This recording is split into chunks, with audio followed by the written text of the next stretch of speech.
guys. I brought a guest. Good afternoon. First off at the top, I want to acknowledge that there's been an additional wave of threats to Jewish community centers and Anti-Defamation League offices. According to some reports, there have been over 100 bomb threats phoned into Jewish institutions since the start of this year alone. As the president said at the beginning of his joint address, quote, "We're a country that stands united in condemning hate and evil in all of its forms. We denounce these latest anti-Semitic and hateful threats in the strongest terms. It is incredibly saddening that I have to continue to share these disturbing reports with you, and I share the president's thoughts that he fervently hopes that we don't continue to have to share these reports with you. But as long as they do continue, we'll continue to condemn them and look at ways in which we can stop them. Now on to news of the day. You saw President Trump yesterday continue to deliver on two of his most significant campaign promises, protecting the country against radical Islamic terrorism and repealing and replacing Obamacare with a patient-centric alternative. We talked a lot about the executive order protecting the nation from foreign terrorist entry into the United States yesterday. And so on to Obamacare.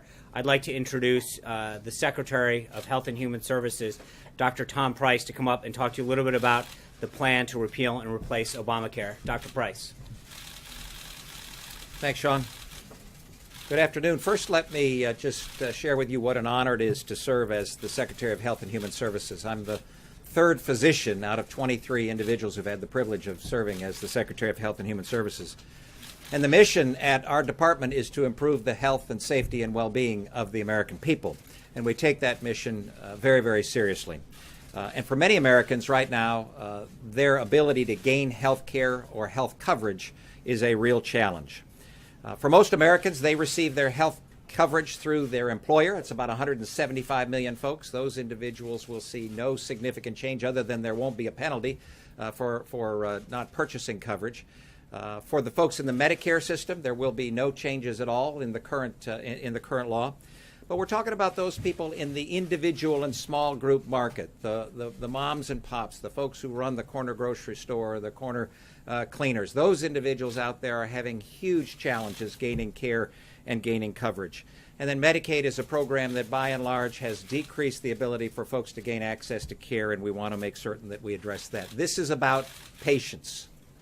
This is not about money. This is not about something else. This is about patients. And sadly, the costs are going up for those folks in the individual and small group market. The access is going down, and it's only getting worse. You know the stories. Premiums increased 25% over the last year on average. Arizona had an increase of 116%.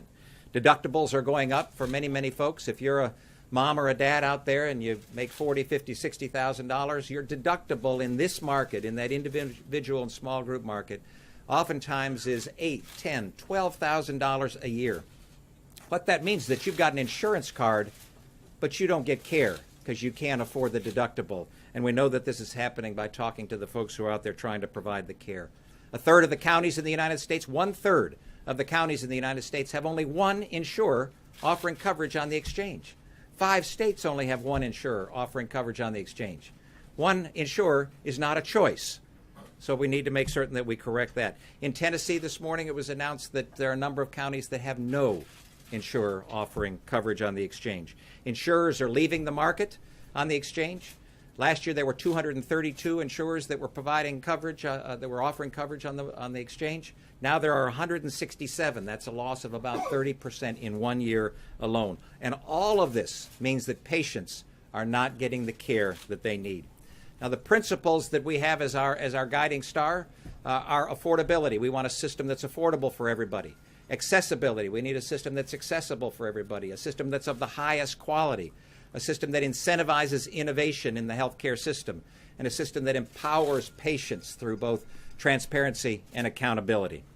The President spoke last Tuesday, to a joint session of Congress, and he laid out his principles. First, wanted to make certain that those with pre-existing illness and injury were not priced out of the market. Nobody ought to lose their coverage because they get a bad diagnosis. In terms of affordability, health savings accounts, growing choices for patients is incredibly important. Tax credits that allow individuals to be able to purchase the kind of coverage that they want, not that the government forces them to buy. We've always talked about, in terms of what kinds of reforms need to be put in place, that we need to equalize the tax treatment for the purchase of coverage. Those, again, in the employer-sponsored market, they get a tax benefit for buying health coverage.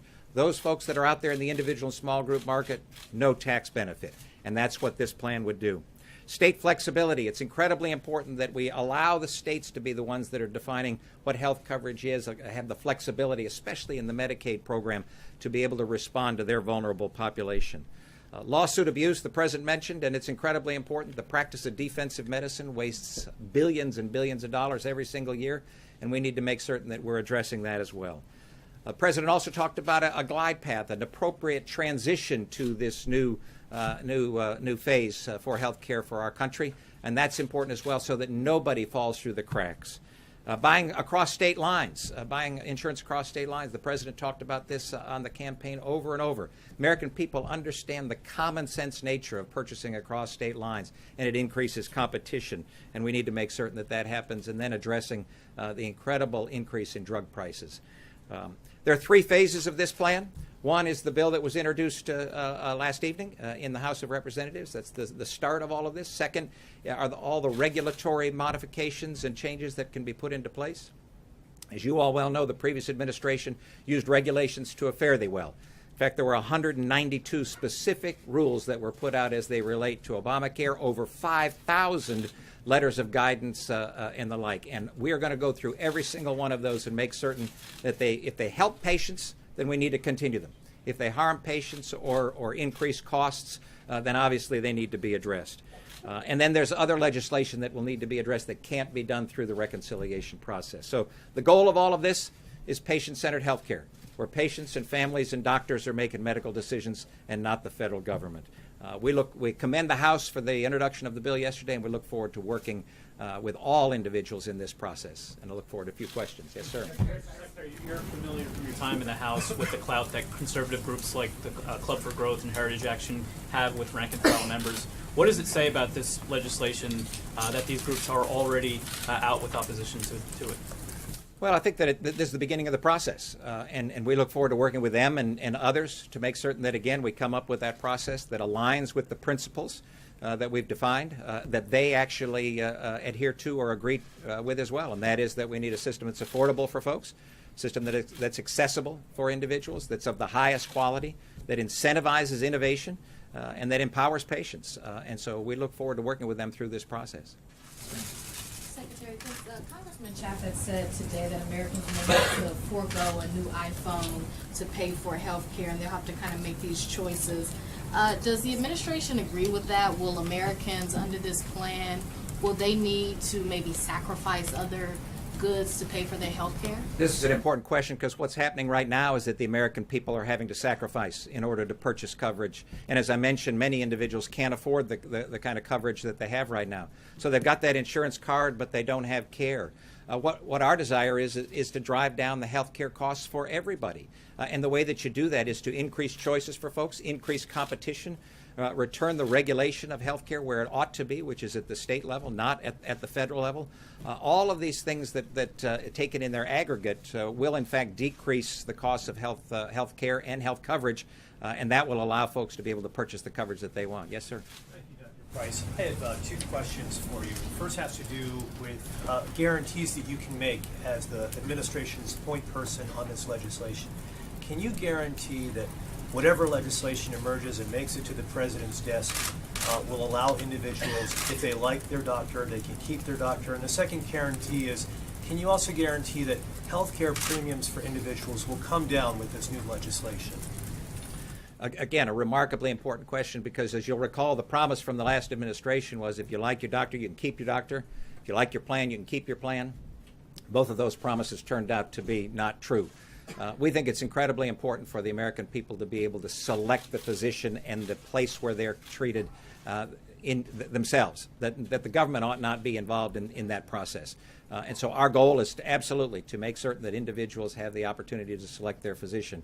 In terms of premiums, we believe strongly that through this whole process and as it takes effect, that we'll see a decrease in not only the premiums that individuals will see, but a decrease in the cost of health care for folks. Remember that was another promise that the previous administration made, that you'd see a decrease in $2,500 on average for families across this land. In fact, what they've seen is an increase of $2,500 or $3,000. So we're going to go in the other direction. We're going to go in a direction that empowers patients and holds down costs. Mr. Secretary, you are quite a distance away from conservatives with this plan in the central part of it, which is tax credits, which they see as yet another entitlement, very similar to the entitlement of Obamacare, though different in form. How do you convince them, since it's going to take tax credits to make this work, that they need to swallow this and move forward with the bill? I mean, you're getting an awful lot of opposition on this central tenet of this whole thing. Remember, this is all about patients. And in order to provide that transition and in order to make it so that nobody falls through the cracks, we've got to have a system that allows for individuals to gain the kind of coverage that they want. And we, conservatives and others, have said for a long, long time that we believe it's important to equalize the tax treatment for those purchasing coverage, gaining coverage through their employer, and those not. And the tax credit is the opportunity to be able to equalize that tax treatment. Folks have talked about this for many years, actually, so that there's not a distortion in the tax code for who's able to gain a benefit for being able to purchase coverage and not. Yes, ma'am. Sir, Mr. Secretary, you were talking about making sure people don't fall through the cracks. The last administration with Obamacare focused in on making sure the underserved were part of the equation. What is the safety net or the safeguard that you have to make sure, to ensure people don't fall through the cracks beyond the tax incentives, but also for the underserved, who are now many are now part of the program that weren't before prior to Obamacare? This is extremely important as well, and the current system, as you likely know, for those vulnerable in our population, especially in the Medicaid population, this is a system that's broken. You've got a third of the physicians in this country, 1/3 of the doctors in this country that would be eligible to see Medicaid patients who aren't seeing Medicaid patients right now. And it's not because they've forgotten how to take care of patients. It's because of the rules that are in place that make it too onerous or too difficult for them to see Medicaid patients. So we believe that it's important to allow states to have that flexibility to fashion the program for their vulnerable population that actually responds to that population in a way that gives them the authority, them the choices, them the opportunity to gain coverage and the care that they believe most appropriate. Find out that is not happening when you give it to the states. Is there some type of punishment or some type of piece that you're going to put in place to make sure that happens, that they follow through on your intent? Yeah, there's absolutely. There's accountability throughout the plan that we have that would allow for the Secretary and the Department to be certain that the individuals that we believe need to be cared for are being cared for in the state at the appropriate level. But we believe this is a partnership. This is about patience and partnership. The previous administration tended to make it about government. We believe it's about patience and partnership, and we want to partner with every single person in this land who wants to make certain that we allow the kind of choices and quality to exist. Yes, ma'am. The President tweeted earlier today, he described this bill as our wonderful new health care bill. There's been a little bit of confusion. Does this represent the administration's bill, and is there anything in this bill that the administration cannot support? This has been a work in progress. As you know, this has been going on for over a year. The work that I had the privilege of participating in when I served in the House of Representatives in the last Congress was open and transparent, and we invited folks in to give their ideas, and tens, if not hundreds of people had input into that process. This grew out of that, and over the past number of weeks, we've been having conversations with folks on the Hill, in the House and in the Senate, and other stakeholders. And so this is a work product that is a result of all of that process. The President and the administration support this step in the right, what we believe is in the right direction, a step that repeals Obamacare and gets us moving in the direction of those principles that I outlined. Do you support everything Yeah. that's in that bill that's sitting on the table, sir? Do you support everything that's in the bill sitting on the table, sir? Well, this is a work in progress, and we'll work with the House and the Senate in this process. As you know, it's a legislative process that occurs. I'm glad you pointed out the bills on the table there. As you'll see, this bill right here was the bill that was introduced in 2009 and 10 by the previous administration. Notice how thick that is. Some of you will recall that I actually turned the pages and went through that piece of legislation in a YouTube. The bill on the pile on the right is the current bill, and what it means is that we are making certain that the process, that the decisions that are going to be made are not going to be made by the federal government. They're going to be made by patients and families and doctors.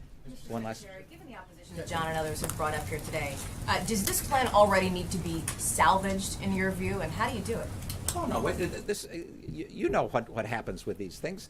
You start at a starting point. People engage and they get involved in the process. Sometimes to a greater degree. Nothing focuses the mind like a bill that's currently on the table and that has a work in progress or in process. And we'll work through it. This is an important process to be had. The American people have said to their elected leaders that the Obamacare process for them gaining coverage and care is not working. That's what they've said. And so we believe it's important to respond to the American people and provide a health care system that allows for them to purchase the kind of coverage and care that they desire. Yeah. You said in your letter to the House Chairman that necessary technical and appropriate changes might need to be made for this bill to reach the President's desk. So what specific changes is the White House and the administration looking for in this bill? Well, as I mentioned, there are three different phases to this process. One is this bill, this legislation that's working through under the rules of reconciliation, which is a fancy term to mean that there are only certain things that you can do from a budgetary standpoint has to affect either spending or revenue. There are things that you can't do in this bill, and those we plan on doing across the horizon in Phase 2, which is the regulatory portion, and then in Phase 3, which is another piece of legislation that would be going through the House and the Senate with a majority, supermajority in the Senate. That process will incorporate all of the kinds of things that we believe are absolutely necessary to reconstitute that individual and small group market and to get us in a position again where patients and families and docs are making these decisions. Secretary, bearing in mind that the CBO score isn't yet, can you guarantee that this plan will not have a markedly negative impact on the deficit or result in millions of Americans losing health insurance? What I can say is that the goal and the desire I know of the individuals on the Hill is to make certain that this does not increase the cost to the federal government. Two elements of the bill